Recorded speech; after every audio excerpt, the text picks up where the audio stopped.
गईनी। सुनी बेच काबे किताब भोजा खा गईनी।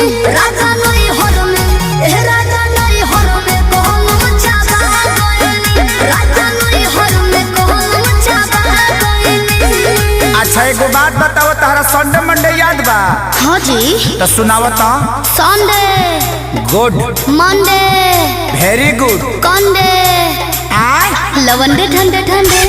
संतोष पागल बुझले बारू, मारम बलहु फेंक देबू। गाय गाय